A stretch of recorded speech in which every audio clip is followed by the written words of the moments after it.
galera, tudo bem? Estamos aqui com o nosso primeiro episódio do ano do nosso podcast da Look, aqui o Lookcast.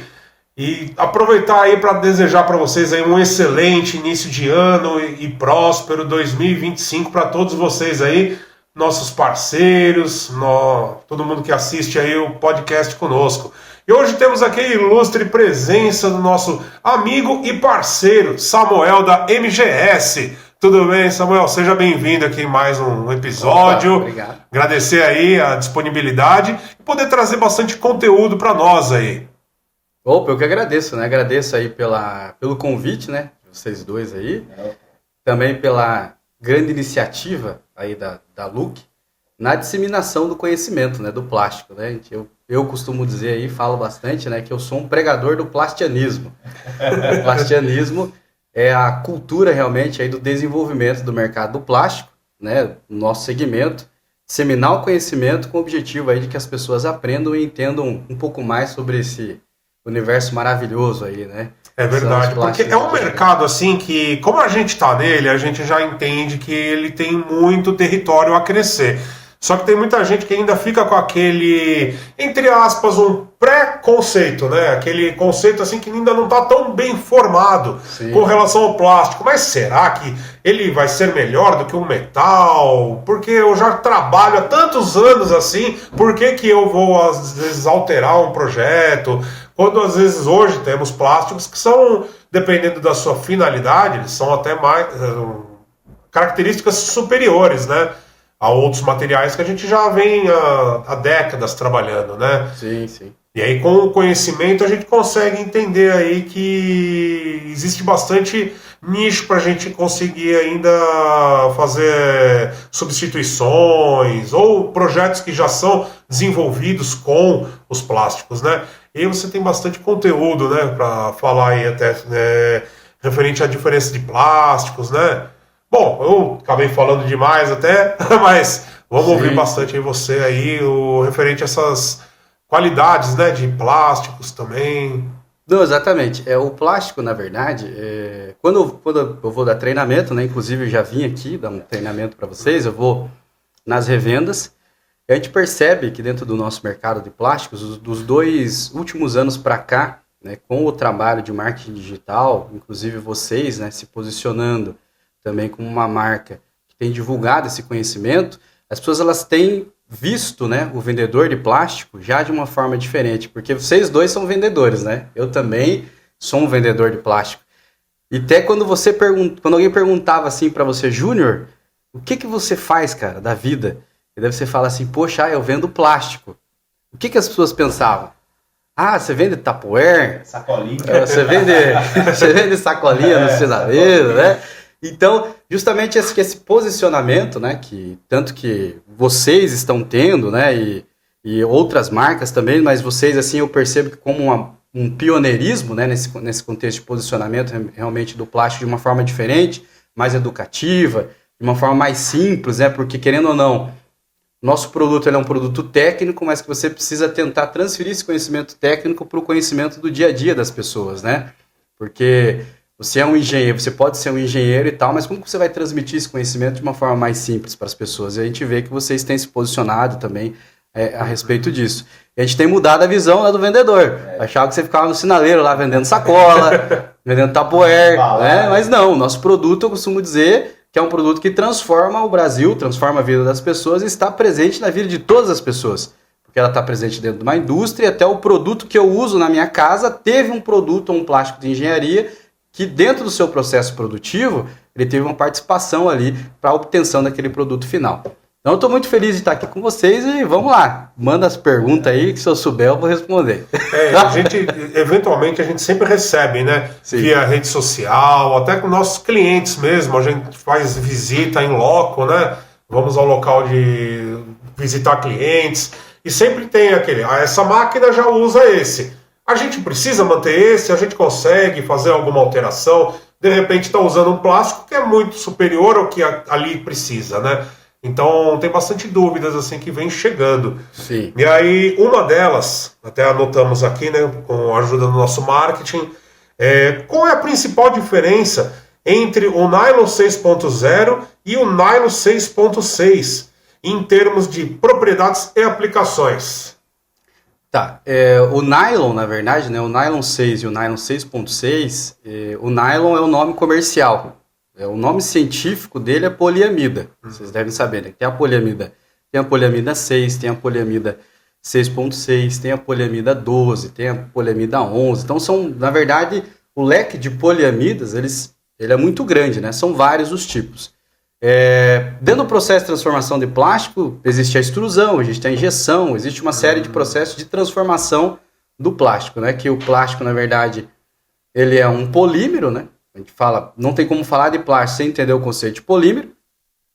E a principal diferença está, na verdade, desses dois tipos de plástico, da poliamida, que é conhecida como nylon, na questão lá da origem, lá no início de tudo. Para você entender a diferença de um determinado produto, você precisa entender um pouco de química, né? Eu brinco, eu até falo, né, com o pessoal, poxa, é só você entender um pouquinho de química que você vai começar a conseguir entender essas principais diferenças. Apesar dos dois, o nylon 6 e o nylon 6.6, eles terem o mesmo nome, tá? E quando você olha lá, se você olhar a estrutura química, a cadeia polimérica dos dois, você percebe que os dois são meio parecidos. Lá. Você vai ver o carbono e tal, e aquilo que... a estrutura química dos dois, tá? Mas a diferença está primeiro no processo de obtenção dos dois tipos de materiais. Vocês sabem que o plástico, né, o plástico em si hoje, grande parte é obtido através do petróleo, então ele tem como origem o petróleo, do petróleo vem a caprolactama, que é, por exemplo, a origem do nylon 6, que é a poliamida 6, tá? Que é da caprolactama lá do petróleo, e o 6.6 já é um outro tipo de polimerização, que a gente chama de polimerização por condensação. E por que é 6.6? Que são dois grupos funcionais químicos diferentes. E daí formam a cadeia polimérica do nylon 6.6. Quando você pega o nylon 6.6 e o nylon 6 ele tem excelente resistência mecânica e excelente flexibilidade. Então, quando você olha o datasheet, lá você vai ver as propriedades do material, você vai ver que ele se comporta dessa forma dentro da aplicação. O nylon 6.6, pela cadeia polimérica dele já ter lá duas cadeias lá de carbono separadas, que é como se fosse um copolímero, que a gente chama, ele já é um material que ele tem excelente resistência mecânica, mas não tem tanta flexibilidade, por exemplo, igual ao nylon 6. Então essa é a principal diferença entre os dois. A questão de flexibilidade entre os dois. Apesar de o nylon 6.6, justamente por essa origem dele já proporcionar propriedades mecânicas melhores para ele, o nylon 6 e o nylon 6.6, você pode dizer que é o contexto de flexibilidade entre os dois. Daí, sem querer fazer um merchan, tá? Sem fazer merchan, a empresa onde eu trabalho lá, que é a MGS, a gente produz já o nylon 6.6/6. Então tem o 6.6 e daí já tem o 6.6/6, que é o quê? O 6.6/6 é esse 6.6, que tem essa característica inerente a ele, com um pouco do nylon 6. Então, que é como se fosse um segredinho industrial de produção que a gente tem, que você consegue fazer como se fosse uma blenda polimérica, né? Que é a mistura de dois tipos de plástico, com o objetivo de você ter as melhores propriedades dos dois tipos de materiais. Então, você acaba tendo resistência mecânica desse 6.6, que é maior que o nylon 6, e flexibilidade do nylon 6. O que acontece? O que acontece, eu tenho um material que ele não é flexível. Na opinião de vocês, o que vocês acham que acontece quando ele tem uma tração, um determinado tipo de tração? Ele vai acabar rachando, ele vai acabar quebrando, ele tem menor... A grosso modo mais seco, vamos dizer. Exatamente. Então, qual que é a diferença desse 6.6/6? Ele vai ser um material que vai ter excelente resistência mecânica, mas ele vai ter um pouco mais de resistência também ao contexto de flexibilidade, vamos dizer assim. É um material mais dúctil, né? Que a gente chama. Então essa é a principal diferença entre os dois. Então é justamente de onde ele vem a obtenção do material, lá já no processo de polimerização, e a questão de flexibilidade e resistência mecânica. Essa é a principal diferença. Bom, você tem alguma pergunta aí? Tem sim. Eu queria saber em quais setores industriais o nylon se destaca. Tá.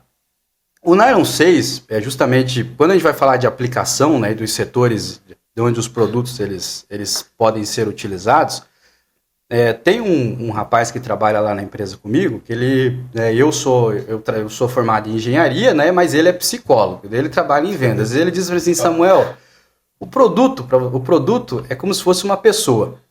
O produto ele tem a sua personalidade, que é o quê? É que tem as suas propriedades. E essas propriedades elas vão determinar onde o material ele vai ser aplicado, onde esse material vai ser utilizado. Então, por exemplo, né, o Paulo é um cara simpático. Não é verdade? Você é um cara simpático, né? E o Júnior é um cara... que caracteriza a tua personalidade, Júnior? Você pode dizer assim, é um cara que gosta de jogar vôlei, por exemplo.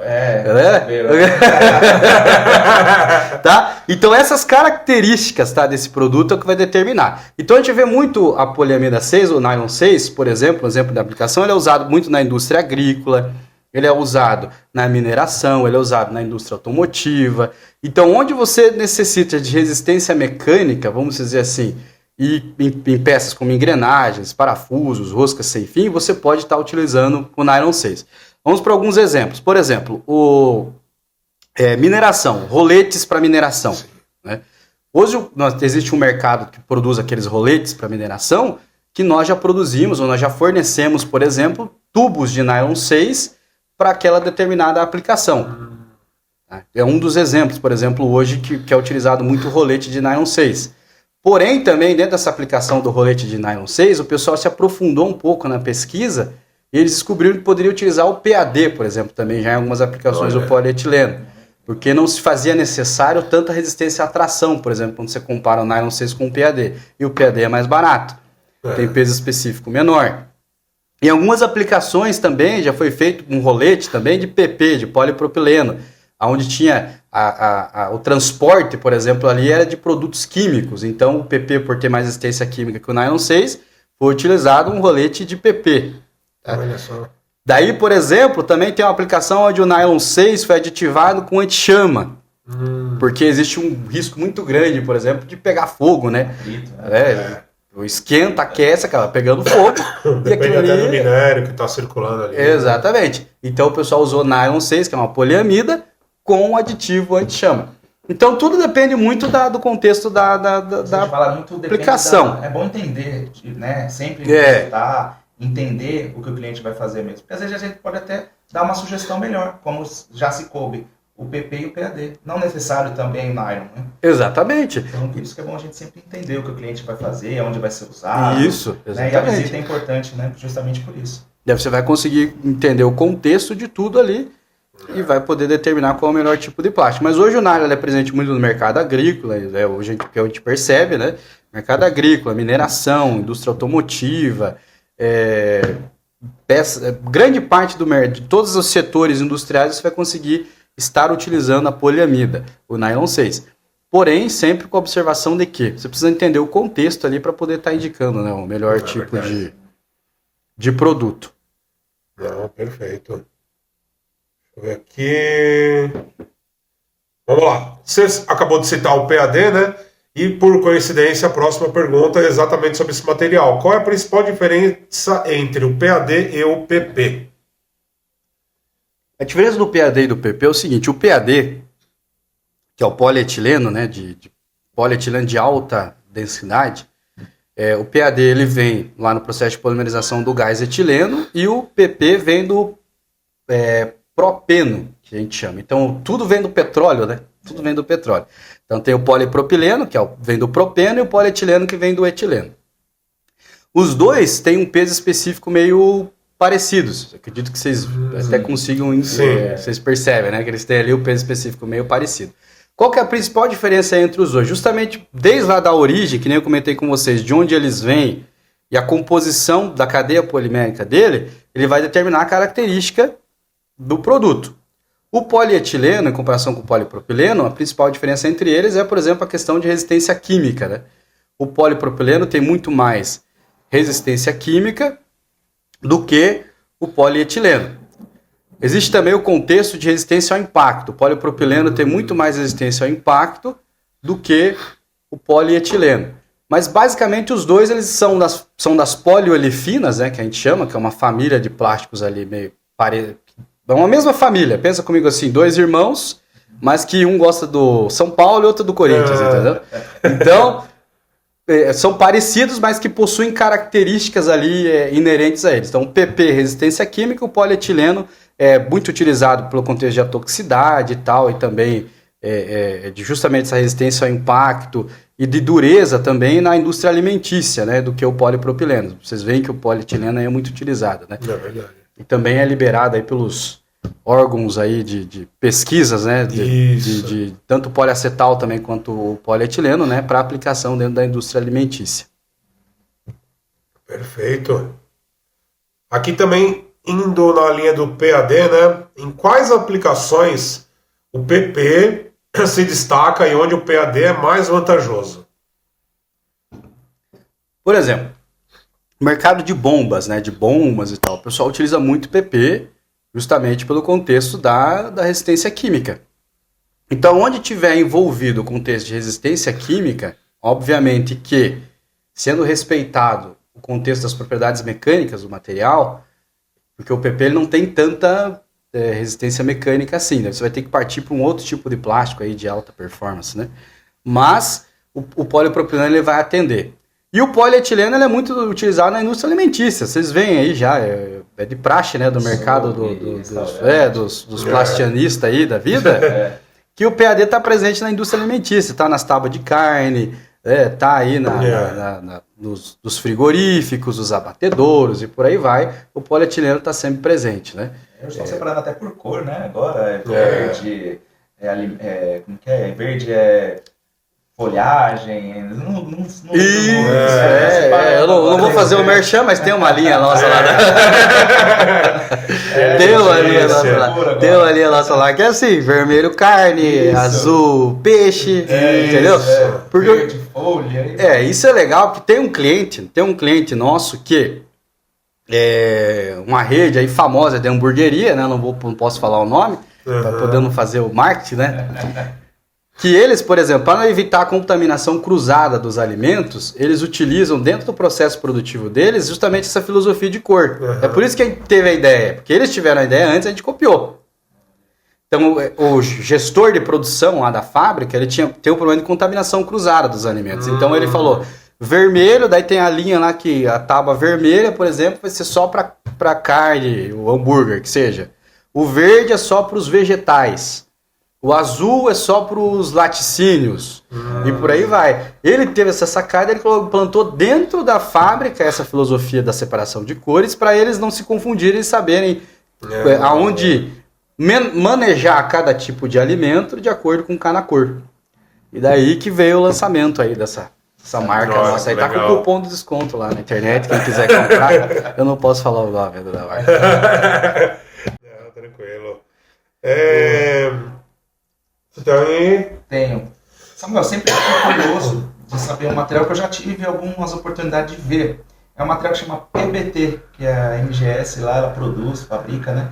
Eu queria saber de você quais as aplicações do PBT e qual mais mercado ele atinge, porque ele é um material bem específico, né? É um material específico, né? É um material um material muito nichado, né? É nichado no seguinte contexto. Hoje, o PBT, ele é amplamente utilizado no mercado de injeção. No nosso mercado, que é o mercado de plástico para peças usinadas, peças técnicas, ele não é tão usado, entendeu? Ele já é substituído por outros tipos de materiais aí que o pessoal acaba utilizando. Tem o famoso PVDF, tem esse tipo de coisa, né? Que é mais caro, mas o pessoal acaba utilizando. A característica desse material é justamente o contexto de uma capacidade que ele tem, que é polibutileno tereftalado, né? Por isso que é PBT, é polibutileno tereftalado, o nome dele. Que é justamente o contexto de resistência, ele tem uma capacidade de isolamento elétrico diferencial em comparação a outros produtos. Então ele tem isolamento elétrico, resistência química e também resistência mecânica, tudo em um produto só. Mas é muito usado na injeção. No mercado de injeção, eles pegam o PBT e faz blenda com PC, por exemplo, né? E fazem essas carcaças de bombas, por exemplo, várias peças que você, quando você abrir ali a tampa, né, do motor do seu automóvel, você vai ver algumas peças de plástico ali. Essas peças de plástico geralmente são em PBT com PC. Porque ele tem isolamento elétrico, toda a parte de componente onde você tem um isolamento elétrico, por exemplo, dentro do motor do carro, é tudo feito de PBT, peças e componentes. No nosso mercado também segue nessa mesma linha aí de pensamento, tá? Geralmente são peças que exigem resistência química e isolamento elétrico. O isolamento elétrico para não dar o arco elétrico, né? É fazer uma isolação, né? Vai ser usado aí, mas é muito nichado, é uma coisa bem específica. Então a gente produz na fábrica isso, mas tudo sob encomenda. Hoje são 2 ou 3 clientes aí que compraram lá na fábrica isso, é bem nichado, é algo muito específico. E a temperatura dele, ele resiste aos outros também? Ele tem alguma coisa elevada? Não, a resistência é parecida, né? A resistência à temperatura é parecida aí que os plásticos de engenharia em geral, mas ele é um produto de um mercado bem nichado, por enquanto. Pode se desenvolver, eu acredito isso, talvez com alternativas, mas pela questão de custo-benefício, que ele é um material que tem um preço de quilo um pouco mais alto, o pessoal acaba não utilizando muito, né? Mais caso específico. Que específico. Né? É um mercadinho bem nichado aí, isso daí. Tem muito cliente que às vezes até fugindo um pouco do nosso roteiro, às vezes acaba ligando e fala, qual que é o mais baratinho que você tem? Isso. Então, por isso que é sempre importante a gente estar entendendo qual é a destinação. Às vezes até o cliente acha que a gente está muito invasivo na pergunta, mas qual é a destinação final? Em que você vai usar? Qual é a temperatura? Porque dependendo do material que ele está pedindo pelo preço, se a gente fornecer o que ele está pedindo por preço, ele vai retornar em breve. Sim. Então a gente tem que sempre entender e falar, mas aí vai ter temperatura. Então esse aqui que é mais barato para questão de temperatura. E aí, entrando nessa linha de temperatura, também é uma das perguntas, né? A gente já falou aí de uns 4, 5 materiais. Como que esses materiais se comportam em ambientes com altas temperaturas? Os materiais, eles têm, dentro da descrição deles lá, tem temperatura em uso contínuo, temperatura em curto período de utilização, né? Temperatura em longos períodos de duração e ponto de fusão. São os conceitos de temperatura. Ponto de fusão é onde o material, ele chega num pico e começa a perder suas características mecânicas, vamos dizer assim. Na verdade, isso é um conceito que a gente chama de temperatura de transição vítrea. Tem um gráfico, né? Vocês conhecem o PIC, né? Sim. O PIC, ele é caro por quê? Basicamente. Porque ele é bonito? Não. Tá? É porque ele tem uma característica... O nome dele é diferente. Né? Porque o PIC, qual que é a principal característica dele? O PIC, ele tem excelentes propriedades mecânicas e excelente resistência à temperatura. Então, conforme você pega um gráfico, você vê que você vai aplicando força, resistência à tração em cima do PIC. Esse gráfico ele vai subindo, e ele não vai deformando. Então, você vai aplicando temperatura e esforços mecânicos, e ele vai mantendo a sua forma original. Ele consegue até em peças técnicas, né, desenvolvidas, ele consegue garantir aí que ele não perca as medidas, né? Isso, então você coloca lá X temperatura e X determinado tipo de esforço mecânico e ele se mantém. Ele se mantém firme e constante. Eu costumo dizer que ele é um cara que trabalha sob pressão. Eu faço comparativo lá. É um cara que você pode pressionar ele e ele não chora, sabe? Contextualizando para a vida. Então, eu costumo, para você entender o contexto de temperatura... Ele não espana. É isso, ele não espana. Não reclama. Sabe aquela pessoa que você chega, você fala com ela assim, de repente ela tá em lágrimas, né? Assim, tá em choque. Chorando. Esse é o PP e o PAD, cara. Para o pessoal entender, para trazer para a linguagem de hoje, o PP e o PAD é isso. O PP e o PAD ele tem baixa resistência à temperatura. Agora, quando você chega lá no Teflon, chega no PIC, os caras não espanam. São caras são os psicopatas, vamos dizer assim. Que você coloca uma pressão em cima e eles aguentam. Então, justamente é isso. A temperatura é isso. A temperatura é o quanto que esse material resiste recebendo determinados tipos de esforço sem se deformar. Então, não é só temperatura, é temperatura e esforço mecânico. São dois coeficientes que, unidos, eles determinam se aquele material é bom ou não para um determinado tipo de aplicação. Legal, hein? Isso aí. Eu tenho uma pergunta sobre o nylon, voltando um pouquinho sobre o nylon. Queria saber quais os principais benefícios da adição de fibra de vidro ao nylon. Bom, o que acontece? O nylon hoje, a fibra de vidro, ela é um compósito, que a gente chama, né? O compósito, ele pode ser fibra de vidro, são cargas, vamos dizer assim, né? Vocês devem ter aí, sei lá, o HMW com cerâmica, né? Tem, Isso. né? Então, o que acontece? A fibra de vidro, para que o pessoal consiga entender, diríamos que você está começando a fazer academia. Tá? Você está começando a fazer academia lá e tal, você vai lá e começa a tomar o quê? O whey protein lá. Creatina. Uns tomam bomba, né, para ficar fortão. Então, o que acontece? O nylon é justamente isso. A fibra de vidro é uma carga com 30% lá, geralmente 30% ou 20%, que você coloca no material com o objetivo de mudar as características dele. Então, quando eu pego um projeto lá, que eu tenho uma determinada peça, e eu preciso, por exemplo, aumentar a resistência mecânica dessa peça, e aumentar também o isolamento elétrico, e não existem outras opções em paralelo que eu consiga atender aquela determinada aplicação, eu vou acabar optando por um nylon com uma carga de 30% de fibra de vidro. Então as cargas ou os compósitos, eles são adicionados aos produtos com o objetivo de mudar características deles, aumentar as características. Fibra de vidro aumenta a resistência mecânica e isolamento elétrico. Sei lá, aditivos como grafite, molibdênio, eu diminuo o desgaste da peça, diminuo o coeficiente de atrito. Então o material ele vai ter o óleo, né? Tem até o nylon aí, né? Exato. Então é uma peça que vai diminuir o desgaste daquela peça em determinadas aplicações. Aditivo anti-chama, que nem eu comentei com vocês. Tem as classificações lá de anti-chama, né? Tem a V0, V1. O plástico já está mais ou menos na V1, que é a dissipação de chama, né? Então você coloca um aditivo lá anti-chama, você acaba colocando ali V0, mesmo que ele não vai propagar chama, por exemplo.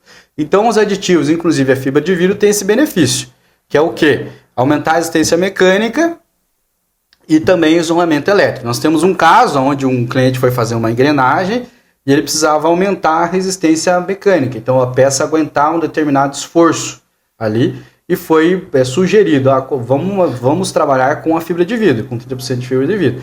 E a gente acrescentou ali 30% de fibra de vidro e a peça ela teve uma resistência à tração maior do que um nylon sem carga, entendeu? Olha. Então, basicamente é isso. Você coloca a fibra. Você comentou sobre o PBT, como que ele se comporta em ambientes úmidos? Então, a absorção da umidade do PBT é 0,20% de 23 graus Celsius, se não me falha a memória. Então, ele tem uma relativa absorção, uma relativa absorção de umidade, mas é quase nula. Então, ele não sofre interferências pela umidade. Tanto que lá na fábrica, quando a gente produz, o material, quando ele é produzido, o nylon absorve umidade, né? 3%, parece, me falha a memória. Ele tem um tratamento térmico. O nylon, por exemplo, as poliamidas, a gente coloca num tanque com água lá para tratar, para aliviar a tensão. O PBT e o poliacetal, que não absorve umidade, ele nem para água vai, ele vai para um forno. Porque daí a gente trata ele com temperatura e não com uma água quente, vamos dizer assim. Então ele não sofre, ele tem uma estabilidade dimensional, mas absorve um pouquinho, só que é quase nulo. É 0,20%. 0,20 não, 0,2%. É quase nulo. Legal. Você acabou respondendo uma próxima pergunta aqui, já com o comentário anterior, que era os benefícios da adição da fibra de vidro ao nylon. Você já até comentou sobre isso, né? Sim. Como essa modificação impacta a resistência mecânica? Também já foi respondido. Existem desafios específicos no processamento desse material? Existem. O que acontece? O compósito, você pode, lá na fábrica, você pode acrescentar ele antes com a matéria-prima virgem. Então você pega o nylon virgem e acrescenta esse compósito. Na fábrica, hoje, a única coisa que a gente acrescenta, né, que daí você tem que fazer um processo, um percentual de compósito, de aditivo, que seja de acordo com a quantidade de matéria-prima. Hoje, os pigmentos a gente faz lá, a parte de molibdênio a gente faz lá e também grafite a gente faz lá. Agora, a fibra de vidro ela já vem pronta. Então já a matéria-prima já vem pronta do fornecedor, já, com a carga. Porque é meio complexo o processo para poder fazer isso internamente. Qual que é o grande problema da fibra de vidro? A fibra de vidro ela tem até um custo elevado, vocês podem perceber que o preço líquido é um pouco elevado, porque ela desgasta a rosca da extrusora. Porque a fibra ela tem esse comportamento abrasivo por si só. Então, o grande desafio do processo de produção da fibra de vidro é justamente o cuidado que você tem que ter para fazer a extrusão disso. Isso se encaixa também em lote mínimo, essas coisas? Tudo isso daí influencia. O custo de produção é mais alto, porque a rosca ela desgasta muito mais do que, por exemplo, você produzir um nylon comum. Eu não fazia ideia disso, olha só que interessante. Um dos equipamentos mais caros de uma extrusora é uma rosca. Então é por isso que... Lógico, isso mas a rosca é um dos mais caros. Então por isso que é um pouco mais caro. Entendeu? É difícil até fazer a reparação, né? Tem outra aqui. O PTFE, que é amplamente conhecido por uma marca, né, famosa aí, quais são as principais propriedades dele? PTFE. Bom, o PTFE, as principais propriedades do PTFE bom, o pessoal que está em casa, a mulherada, aí já deve ter comprado uma panela com o famoso PTFE, né? Pode falar a marca? Pode falar. Teflon, né? Senão a gente apanha no marketing, mas vamos falar. Tem muita gente que às vezes liga e pergunta por esse nome, né? Você tem aí o Teflon. É que assim, no nosso mercado, tá falando de marca, aproveitando o gatilho, Sim. Falando de marca, Tecnil. Sim. Tecnil é uma marca. Tipo o Nescau. Chocolatado. Tem o Chocopinho. Já tomaram o Chocopinho? Ninguém conhece o coitado do Chocopinho, né? Daí o que o filho fala lá pra mãe quando tá em casa? Ah, mãe, eu quero tomar Nescau. E ela tem o Chocopinho lá dentro do armário da cozinha dela, né? Então as marcas do nosso mercado também é assim, Tecnil, Teflon, por aí vai, que é o PTFE. Né? A gente não pode falar de quem fez, né? Mas é conhecido aí, todo mundo sabe, né? Bom, mas justamente por esse contexto de aplicação, voltando aí pro PTFE, então ele tem um contexto de antiaderência, um material que ele tem baixo coeficiente de atrito, ele é um material que tem excelente resistência à temperatura, ele é um material que tem excelente resistência química. Então, em vários ambientes, inclusive lá pra vocês entenderem como é interessante o Teflon, lá na fábrica, lá na MGS, a gente utiliza aquelas películas de Teflon, que vocês veem aqui. As películas a gente utiliza ela lá na extrusora, por exemplo, para poder fazer uma espécie de vedação lá na saída da extrusora, porque a temperatura é muito alta. Então, por essa característica dele de ter uma temperatura muito alta, excelente resistência química e baixa absorção de umidade e antiaderência, ele faz muito papel de vedação lá na parte das nossas extrusoras. Então, onde você tiver essas características e o mercado, principalmente de vedação, que é muito forte, inclusive tem outros produtos em paralelo, né, as famosas gachetas e por aí vai, ou Teflon com cargas e por aí vai, onde vai se muito utilizar o PTFE, o politetrafluoretileno. Outra coisa interessante é a questão de retardamento anti-chama. O Teflon também tem uma excelente propriedade contra isso por causa da característica de ter flúor na cadeia polimérica dele. Porque tem o flúor, que é o fluoretileno, ele tem uma característica de ter um retardamento anti-chama um pouco melhor, por exemplo, do que em comparação com outros plásticos. Olha. Você tem alguma pergunta? Eu queria fugir um pouquinho, voltando a falar um pouquinho do nylon também, que o pessoal tem muita curiosidade, a respeito do nylon grafitado. Vocês produzem lá, falasse um pouquinho pra gente do nylon grafitado. Processo, às vezes, de fabricação e um pouquinho da aplicação dele. O nylon grafitado, o grafite, ele tem características parecidas com o molibdênio. Só que o grafite é muito mais barato que o molibdênio. Então, o custo para você fazer, por exemplo, um bastão com molibdênio, que é o MOS2 lá da vida, é muito mais alto do que fazer com o grafite, justamente pelo custo do pigmento. O problema do grafite, cara, o objetivo é você diminuir o coeficiente de atrito. Você diminuir o desgaste na peça, né? O problema dele é que o processo produtivo, se você não tiver uma espécie de isolamento lá do teu processo produtivo, esse grafite ele se espalha pela fábrica toda, cara. E daí vira tipo um pó que desliza, gente caindo pro chão. É uma loucura. A gente teve uma experiência há muitos anos atrás, aí, há uns 15 anos atrás, ela nem trabalhava lá na MGS ainda, que produziram, e aconteceu isso. Teve que lavar quase a empresa, a fábrica inteira, porque não fizeram o isolamento correto durante o processo. Adequado ali pra... E aquilo ali, ele sai, é um pó, né? Aquilo ele pulveriza, cara. Não, fininho, né? Vai até no comercial, se bobear, né? Vai pra onde É uma loucura. Exatamente, esperar ele baixar para você poder limpar, para não pó de novo. Exatamente. Então, ele diminui a abrasão, né? Sim. Então, esse é o principal característica. Mas o processo produtivo dele, você vai ter que determinar o quê? Questão de custo. E também do quanto que você quer diminuir de coeficiente de atrito, quanto de desgaste você quer diminuir. O molibdênio é muito melhor em performance que o grafite. Em questão de escolha daí, né? E a aplicação dele se cabe aonde? Qualquer peça que você quer diminuir o desgaste. Por exemplo, a gente tem um cliente que compra chapas com molibdênio. Ele faz peças para locomotivas. Então, dentro da aplicação dele, tem uma abrasão gigantesca ali. Então, ele optou pelo molibdênio ao invés do grafite. Né? Ele optou, pagou mais caro, mas o molibdênio traria um custo-benefício no longo prazo muito melhor que o grafite. É um estudo de engenharia, né? A engenharia do cliente, ele vai analisar. Poxa, eu vou querer uma peça aqui que dure 3 anos, né? Mas vou pagar um pouco mais caro. Eu quero uma peça que dure 1, eu vou pagar um valor X, que daí, na verdade, eu vou gastar 3 vezes. Além de eu gastar 3 vezes o valor daquela peça, ter a manutenção, ter o tempo da pessoa ir lá, tirar a peça, trocar. Tem todo parada. Tem um rolê gigantesco por trás. Isso daí.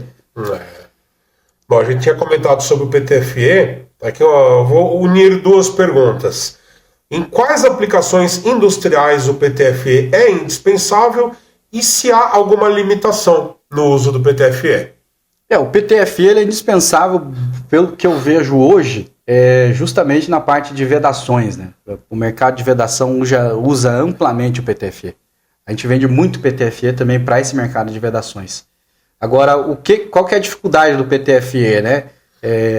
Falando lá, sabe, entrevista de emprego? O PTFE, o que você é bom, cara? O que você é ruim, né? O PTFE, ele tem a dificuldade de resistência mecânica. Então, é um material que é mais mole, né? Se você pega ele na mão ali, dureza, já viu? Afunda ali o teu dedo nele, você vai ver que já marca. Então, é um material que não tem tanta resistência mecânica, que daí já vai partir para outros tipos de plástico aí da vida, PVDF, outros tipos de materiais aí que possuem excelentes propriedades mecânicas e químicas, né? Vamos dizer assim. Só pergunta muito dele da temperatura, né? Falam que ele aguenta um pouquinho mais de temperatura do que os outros, é verdade? Ele tem uma resistência à temperatura elevada. Não tem de cabeça agora aqui quantos graus Celsius, mas ele tem uma resistência à temperatura elevada. Tem muita coisa em vedação também que passa uma temperatura muito alta, né? Que é o caso das nossas extrusoras. A temperatura da extrusora lá, poxa, cara, 200 graus Celsius. Então, né? Exatamente. Então, é uma resistência à temperatura elevada. Então, esse é o principal contexto aí do nosso amigo Teflon. PTFE. Opa, desculpa. Não, normal. Qual é a diferença entre o PVC rígido e o PVC flexível? O PVC, que é o famoso policloreto de vinila, é um dos plásticos mais produzidos no Brasil, vocês sabiam, né? O PVC é um dos caras bem... na verdade, o PVC, o que acontece? O PVC, rígido e flexível. O PVC, das pessoas, para conseguir entender, o PVC, geralmente, o processo de produção é um composto. É um composto de PVC, tá? Diríamos que você vai fazer um bolo de milho. Você gosta de bolo de milho? Nossa, pensa um bolinho de milho com café, né? Um cafezinho, então, um bolinho de milho. O bolo de milho lá, sabe aquele... Fica a dica, hein, para os organizadores aí, hein? Sabe aquele bolo de milho caprichado? Aquele bolo de milho caprichado lá que a tua avó faz, né? Ela tem uma receita. E o PVC é igual. Todo PVC ele tem uma receita, que é um composto. Nessa receita tem quantidade de matéria-prima e o famoso plastificante, que a gente chama. O plastificante, porque o PVC, a matéria-prima dele, ele pode ser ou em pó, ele não é geralmente em pellet, né? Tem os pellets, mas geralmente é em pó, pode ser um líquido também, como se fosse uma espécie de sabe aquelas massas pra vocês conseguirem, sabe aquelas massas tipo de textura de fazer casa? Ele é meio parecido com aquilo ali. E daí ele tem dentro do composto, dentro dessa receita, tipo o bolo de milho, ele tem o plastificante, que é o que determina o quanto de rigidez aquele produto vai ter. Então o PVC rígido é um PVC que tem menos plastificante. O PVC flexível é um PVC que tem mais plastificante na receita dele. Essa é particularmente a principal diferença. O PVC rígido é um material que vai ter uma flexibilidade um pouco menor, e o flexível, né, tem flexibilidade maior. Por exemplo, sabe aquelas bolas de criança? Sim. Aquelas bolonas igual lembra, sabe a bola do Kiko? A bola quadrada. A bola do Kiko, aquela bolona do Kiko, é de PVC. A receita daquilo ali é praticamente só plastificante. Para ela ficar flexível daquele jeito, entendeu? É praticamente tudo plastificante, que tem ali um pouquinho daí de resina de PVC. E daí tem o valor K lá, mas daí isso é outra coisa. É outro, né? Mas é o valor K que determina também depois o processo de como que eu vou transformar isso, vai ser na extrusão, como que vai ser feito isso. Mas basicamente a diferença entre os dois é o quanto de plastificante tem nele. Olha que legal. É tudo a mesma coisa, só que a única coisa que muda é a flexibilidade. E daí é usado na comunicação visual aí da vida, né? Sim. O flexível, né? O rígido já é mais para a indústria química e tal. Ele também cabe na indústria química, o PVC, a chapa rígida? Sim, sim. O PVC é um dos materiais que tem de excelente resistência química justamente pela formulação, que é cloreto de vinila. Tanto que quando você vai produzir o PVC, ele solta um gás. E esse gás é explosivo. Então o processo de produção ele tem que ser extremamente cuidadoso. A rosca da extrusão lá, vocês até falando de rosca, né, que vocês comentaram sobre da fibra de vidro, ela tem a gente chama de fases lá. Então cada fase ali na rosca da extrusão, ela tem um objetivo. Tem um objetivo, primeira fase, que é a alimentação, daí desce lá na extrusora o pelletzinho, cai ali, e daí ela tem até o espaçamento dela, tem esse objetivo, que é daí empurrando ali os pelletzinhos e por aí vai, né? No PVC tem uma área ali dentro da extrusora, ou do processo produtivo, que é só para eliminação do gás, de forma correta para não explodir, porque explode. Se você não explode mesmo. Explode. Tá? Então, por exemplo, cano de PVC. Comum da construção civil, né? Exatamente. É o mesmo? É a mesma coisa. O que muda é o processo produtivo e a receita. A receita do bolo. O bolo de milho. O bolo de milho da avó do Paulo, né? Às vezes é um bolo de milho diferente da tua avó, né, Júlio? Então, o que muda é a receita. É a questão do composto de PVC que tá envolvido ali no projeto. Olha que legal. Tem aí alguma coisa? Eu acabei de perguntar isso para ele, né? A relação da resistência química, ele já respondeu. Falar um outro material que também é muito usado hoje, que é o acetal. O acetal, a gente não comentou muito dele, né? O que você tem a falar pra gente do acetal hoje? Que é a importância do acetal hoje no mundo do plástico de engenharia? Cara, o poliacetal é um material assim que eu diria para você que ele vai substituir de forma assim gradativa o nylon com o decorrer do tempo, tá? No Brasil, dentro da história do plástico, antigamente, por que a gente falou do Tecnil? Antigamente, no Brasil só tinha Tecnil, que era de um fabricante específico, e daí todo mundo ficou com o apelido. Então, vocês devem receber, né? Sim. Eu quero o Tecnil PP, eu quero aquele Tecnil mais transparente, eu quero aquele Tecnil mais branco. E daí o nylon veio para substituir o Tecnil, o nylon 6.6 aí da vida, né? O 6.6/6, que era o que tinha muito no mercado aqui. Ele veio com um custo-benefício melhor. Então, as aplicações ali, 80% das aplicações desse 6.6 aí foram substituídas pelo nylon 6. E o poliacetal está começando a fazer isso com o nylon 6. Por quê? Porque ele tem propriedades mecânicas parecidas com o nylon 6, mas eles têm estabilidade dimensional. Ele não absorve umidade. E ele é um material muito melhor de usinar do que o nylon 6. Então, quando o cliente teu ele conhece o poliacetal lá e ele consegue substituir o nylon pelo poliacetal para fazer uma engrenagem, ou seja o que for, e ele usina, ele se apaixona, cara, pelo poliacetal. É amor à primeira vista. Eu não sei se já tiveram esse caso aí. É um apaixonite, cara. Ele olha ali e fala assim, poxa vida, eu quero agora só o poliacetal. Então vai ser o plástico aí que possivelmente vai substituir o nylon. Mas ele tem excelente estabilidade dimensional, excelente resistência mecânica, é atóxico, né? Muito usado aí na indústria alimentícia também, para peças que, por exemplo, o PAD não tem resistência mecânica, aí você coloca um acetal, né? Vocês devem conhecer até um pouco, né? Você vê que o PAD não tem resistência mecânica para aquilo ali, o poliacetal, por ser atóxico, ele consegue substituir. Mas o poliacetal é o plástico do momento, cara. Nossa, que legal.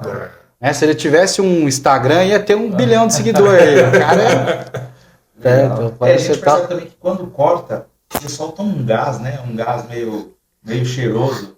Sabe aquele gás lá? O que seria aquele gás lá na composição química dele? Cara, o gás, se não me falha a memória agora, é o formaldeído, o nome desse gás. Não me falha a memória, tá? Não lembro agora. Mas é um gás tóxico. No processo de produção também tem que cuidar com isso daí. É um cheiro, assim, na fábrica, que você sente aquele cheiro característico. Na própria fábrica? Na fábrica, sim. Eu já não sinto mais que já tô noiado já dentro do cheiro. Já acostumou, né? Já acostumei. Então eu já não sinto mais. Mas quem começa a trabalhar lá fala assim, poxa, você sente... Porque o plástico tem você consegue, uma das formas de identificar é pela cor da chama lá, né? Vocês já devem ter visto isso, né? E pelo cheiro característico dele. Só que é um gás tóxico. Né? Até contando um testemunho para vocês, uma vez, a gente foi dar treinamento numa empresa, e daí a gente fez esse teste, tanto que proibiram de fazer isso agora, né? Eu não faço mais. E daí eu falei, sente o cheiro, né? Sente o cheiro da fumaça, que sai uma fumacinha, mas não inala o cheiro. O cara inalou e empacotou o Jeep, cara.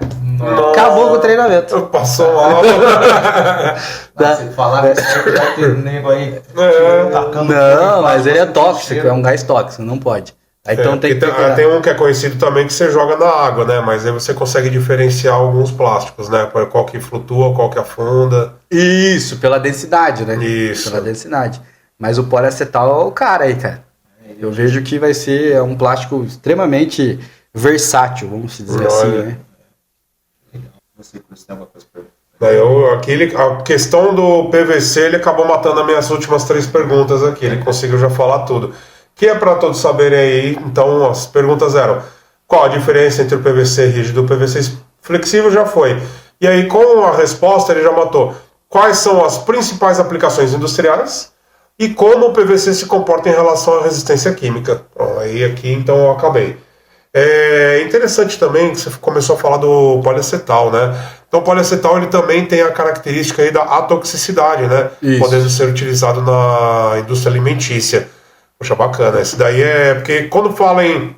vou usar para alimentos. Ou para fabricar peças, ou para contato direto com o alimento, sempre vê o PAD. Então é interessante aí, até a gente tá falando aí para todo mundo que assiste, que também o poliacetal, ele é um produto bem indicado para isso. Não, é indicado, porque é resistência mecânica, né? Justamente fazer uma rosca de um equipamento, aí, por exemplo, que você não pode... Tem um mercado, aí, por exemplo, o mercado, vocês devem conhecer esse mercado, o mercado de... aquelas máquinas para coxinha, sim, sabe? Sim.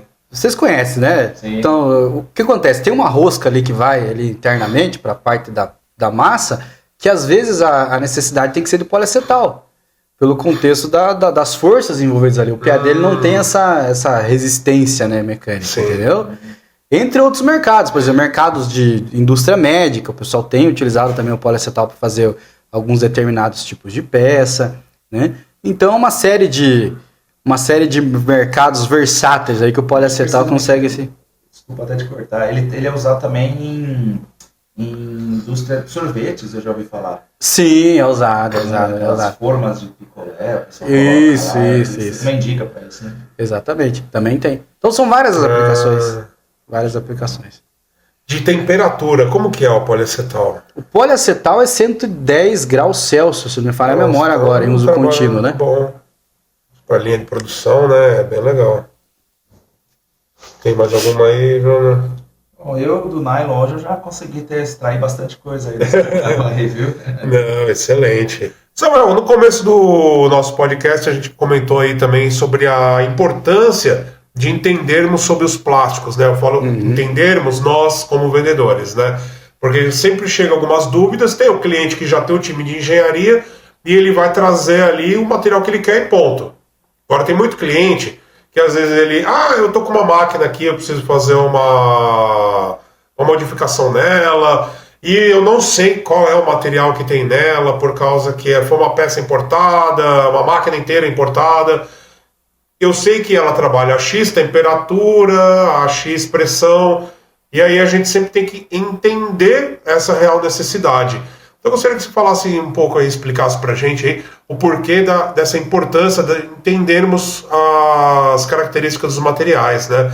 Até pra gente poder dar essa avaliação pro cliente e indicar o melhor material. Não, legal. Isso que você comentou, Paulo, é muito pertinente, que a gente recebe muito também, né? Esse contexto, esse negócio de máquina importada, cara, é incrível, né? Porque... Foi importada há 15 anos, eu não sei o que tem. Preciso trocar a peça. Se vocês analisarem, vocês já tiveram a curiosidade, tá? Se vocês já tiveram a curiosidade de pegar o portfólio, por exemplo, de um fabricante de plástico da Europa. Já tiveram essa oportunidade ou não? Sim. Vocês já viram o portfólio? Não, é absurda a quantidade que tem. A variedade. É um negócio bíblia. Desse tamanho, assim, É uma bíblia. É um negócio desse tamanho. De uma série de tipos de plásticos diferentes. Cara, é uma série de tipos de plásticos diferentes. Porque o mercado de plástico no Brasil é um mercado relativamente novo. Tá engatinhando ainda. Tá começando ainda, né? Lá na Europa os caras são muito mais desenvolvidos em vários tipos de plástico. O que acontece? Você pega um determinado tipo de plástico que é desse tipo aí. Um negócio muito bem específico para aquela determinada aplicação. O que eu costumo dizer para o pessoal é que você é formado em engenharia? Não, direito. Você é formado em engenharia? Não. Fiz TI. Você fez TI? Fiz TI. Então, nós três aqui vendendo plástico, cara. Certo? Uma coisa que não pode existir a gente pode ter uma ideia, né? Justamente por tudo isso que a gente comentou. Pela importância de conhecer as características de cada tipo de produto. O que a gente faz? Vocês possivelmente tenham isso aqui também desenvolvido, né?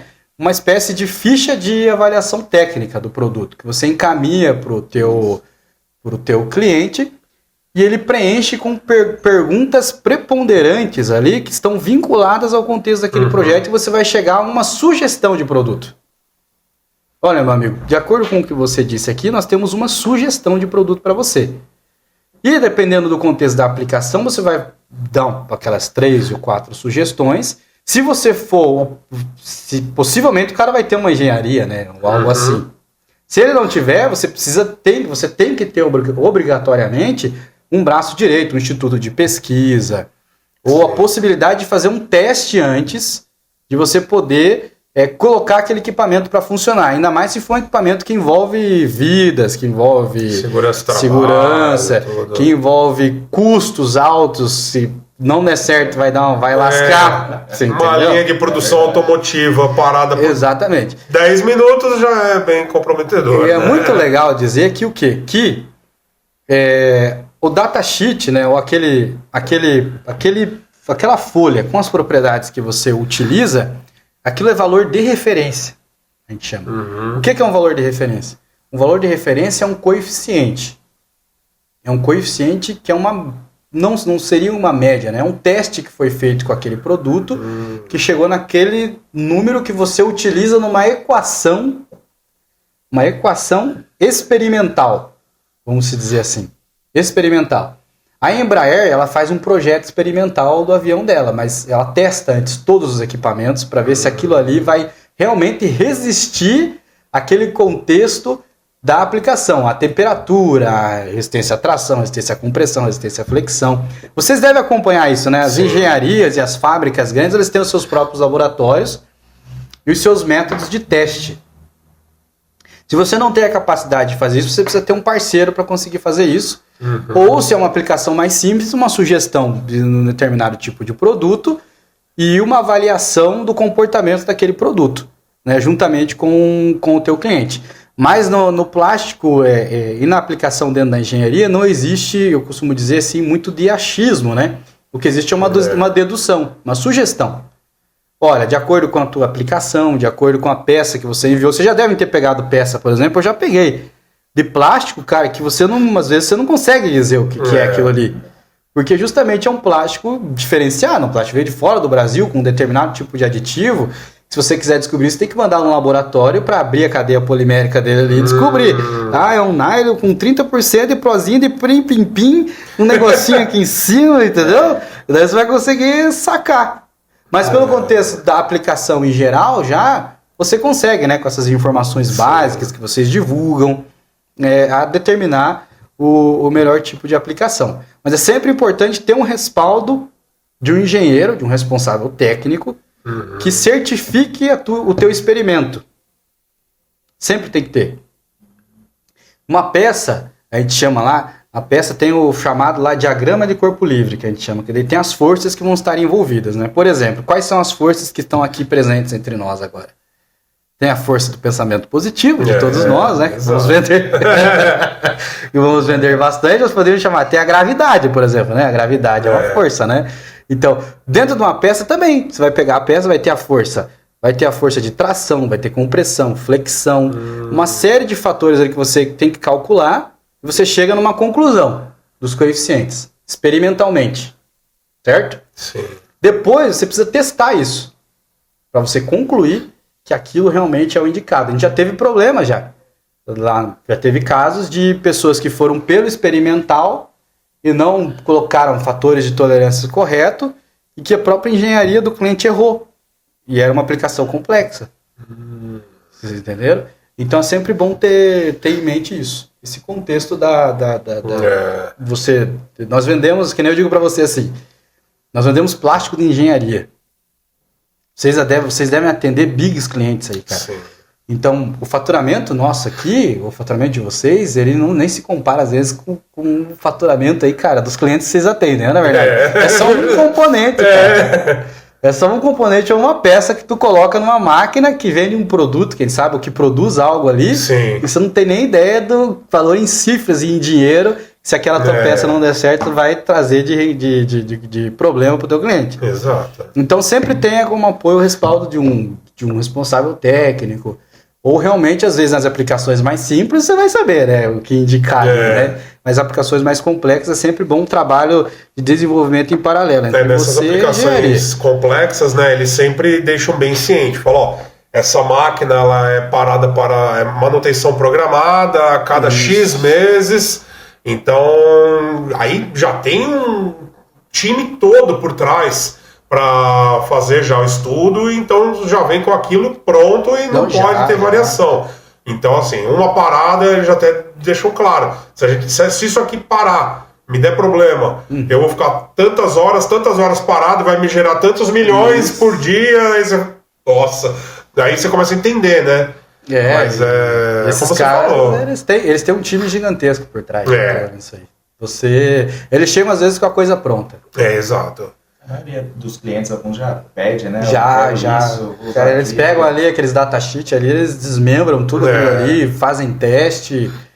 Já participamos de projetos já com empresas assim e eles montaram uma bancada de teste para simular realmente o produto ali dentro da sua aplicação, já com os fatores de tolerância, né? A gente chama de coeficiente com os coeficientes gigantescos ali, justamente para evitar qualquer tipo de problema. Para as variações, né?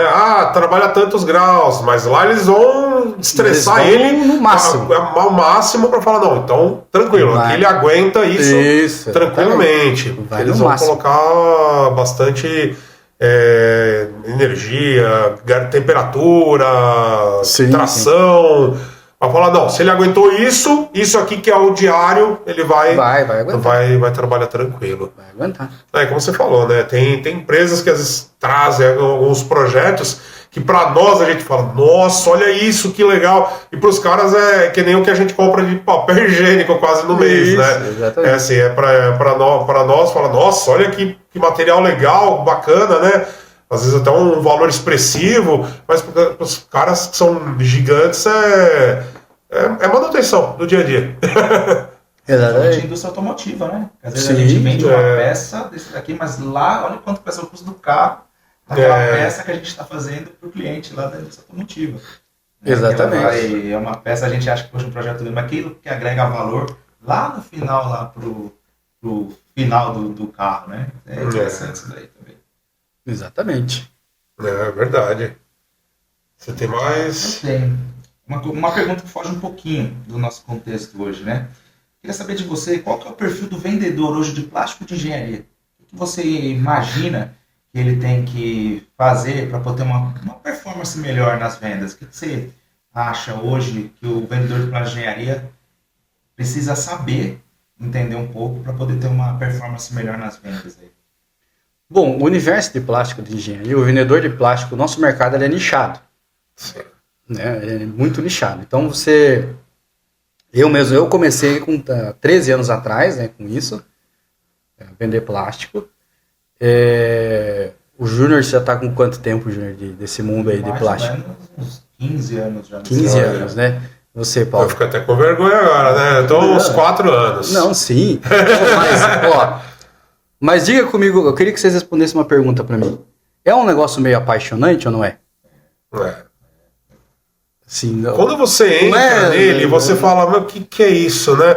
Aí quando você começa a entender essas questões de as propriedades, esse aqui aguenta tantos graus, esse aqui já aguenta 400, você fala, cara, não tem metal às vezes que não aguenta essa temperatura. Isso. E tem plástico que aguenta. Exatamente, então não é demagogia. O que eu digo assim, lá na empresa a gente tem essa filosofia, eu acredito que vocês também tenham aqui.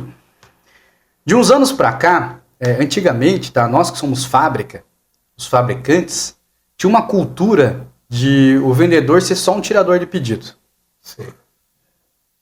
O fulano mandava um e-mail, quero 20 barra de tanto, depois 30 barra de tanto. Tá bom, não tenho no estoque. E tirava o pedido, mandava, entendeu? Só que a gente percebe hoje que o vendedor de plástico de engenharia, independente da sua formação, tá? Então, por exemplo, o nosso amigo Paulo é um advogado, tá aqui defendendo o plástico.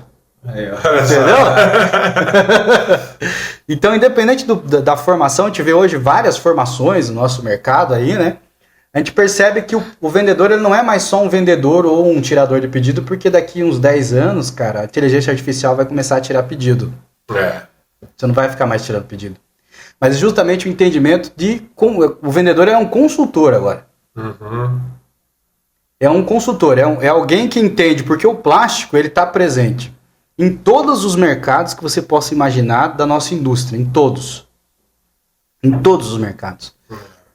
Eu categorizo o vendedor de plástico de engenharia como um consultor, não mais como um tirador de pedido.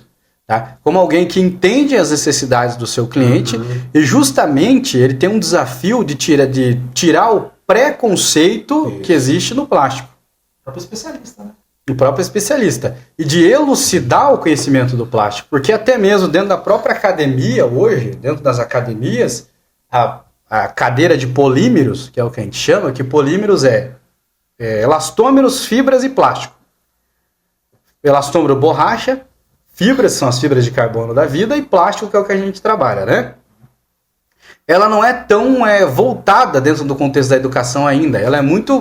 Você vê muito pessoal focando em outros metais e por aí vai e tal. Então o pessoal não tem ainda... Você vê engenheiros, às vezes, que não tem um conhecimento aprofundado dentro do mercado dos polímeros e do plástico. Pode ver.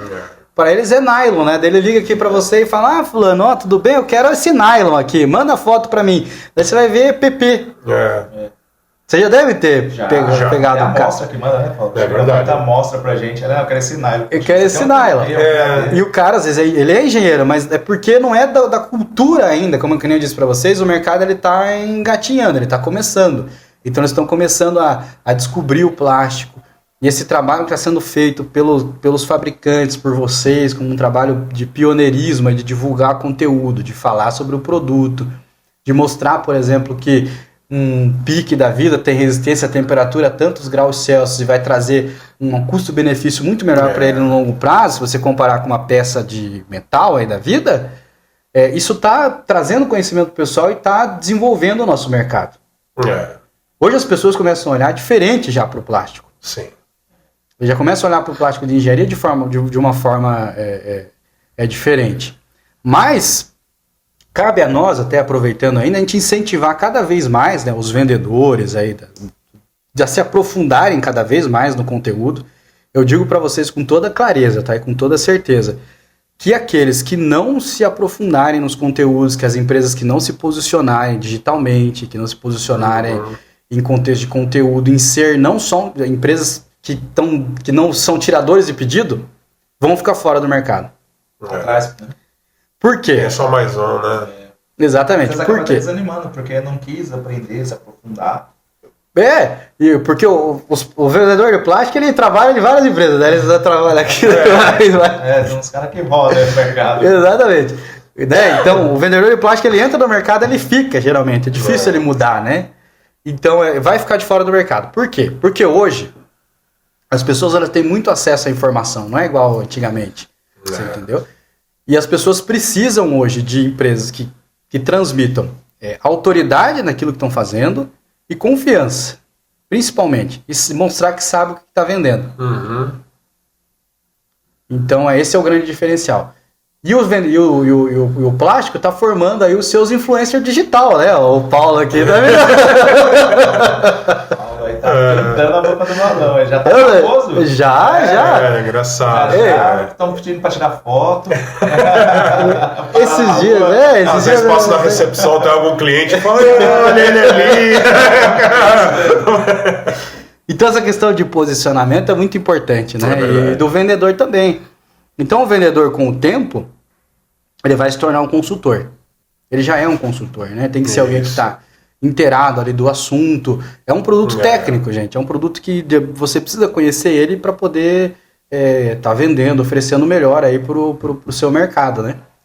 Então é isso. Né, Paulo? O Paulo aquele dia vai estar dando autógrafo. Esses dias eu tava na rua, que eu gravo uns vídeos lá na empresa também, eu tava na rua, e esses dias eu fui visitar um cliente, daí o cara, você que é o cara da MGS, não sei o que, isso, então... O rosto do Samuel no vídeo lá. Não, é verdade, acaba virando aí a personalidade, né? Exatamente, então isso é muito legal, não é legal? Cara, é uma mudança de chave, As pessoas têm que começar a entender aquilo que você tá vendendo, aquilo que você tá fazendo, né? É muito legal isso. Porque isso acaba sempre ocorrendo no dia a dia, né? E como a gente está trazendo esse formato assim do podcast para trazer o conhecimento para todo mundo, acaba sendo um diferencial, né? Então tem clientes que quando vai ser o próximo episódio? Porque é muito legal. Tem um cliente meu, aí a gente conversa em engenharia, compras, o dono da empresa tava mexendo no Instagram, apareceu, ele caiu no YouTube, começou a ver os conteúdos, ele foi falar pro comprador, aí o comprador, não, a gente já compra lá. Ele, que legal, porque eles ensinam bastante coisa.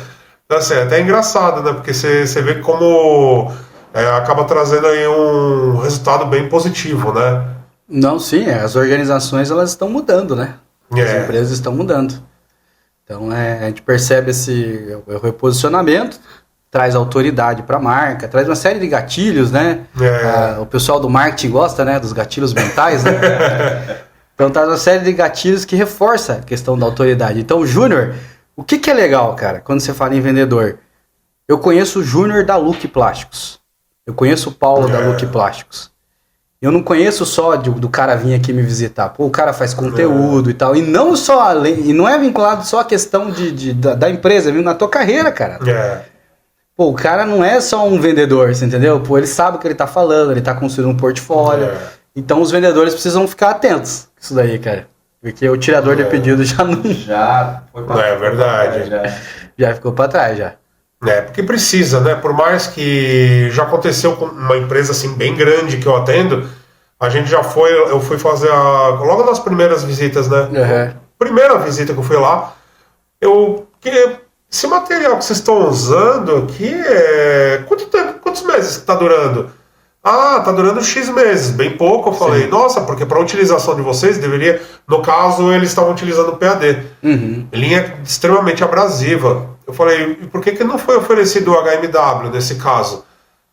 Não sei. Não sabe. É o que me falaram que era para usar. Eu falei, não, vamos fazer um teste então. Até diminuiu a frequência de compra.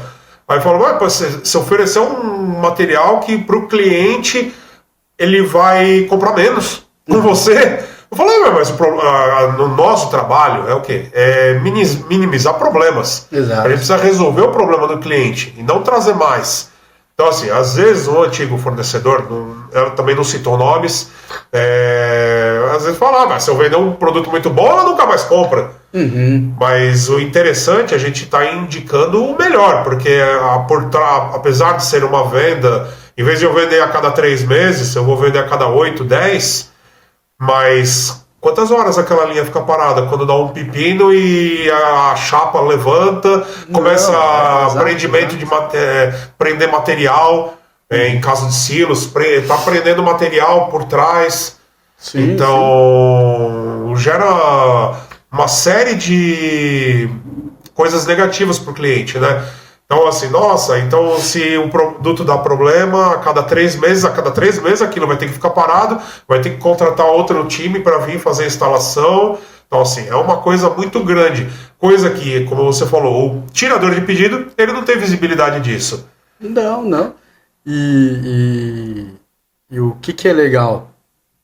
É esse contexto justamente da educação e do compartilhamento desse conhecimento, ele tem transformado, cara, as empresas, entende? E ele transforma a empresa, ele transforma como as pessoas veem a tua empresa, eles veem você. E o mais legal, sabe o que é?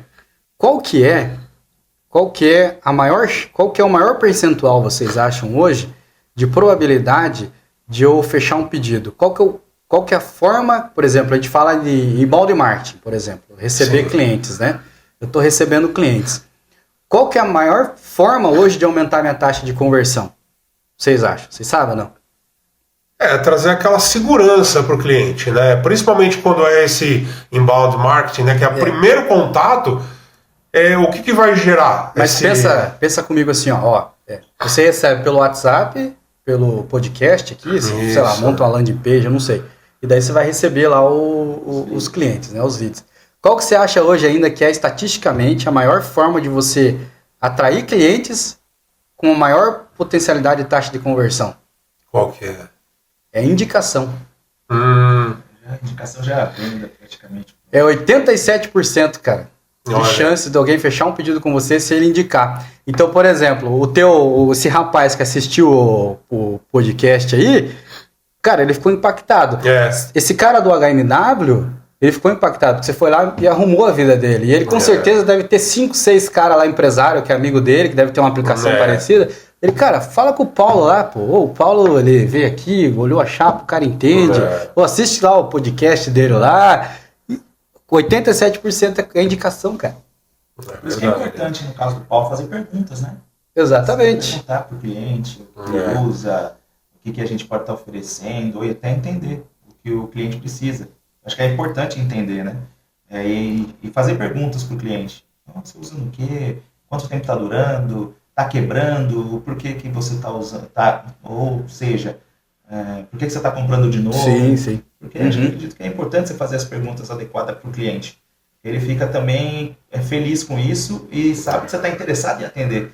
Porque não é só, eu quero um tarugo de OLMW, ou um tarugo de poliacetal. Tá bom, aí no outro mês você vem de novo. Mas peraí, o cara está comprando muito isso aqui, todo mês o mesmo diâmetro. Aí você pergunta o que ele usa. Às vezes até você usar, mas está quebrando, material muito seco, talvez. Peraí, você aceita uma sugestão de você vender outro material? Aí cai naquilo que ele falou, né? De estar oferecendo material, poxa, ele não vai comprar mais comigo, mas resolveu o problema dele, entendeu?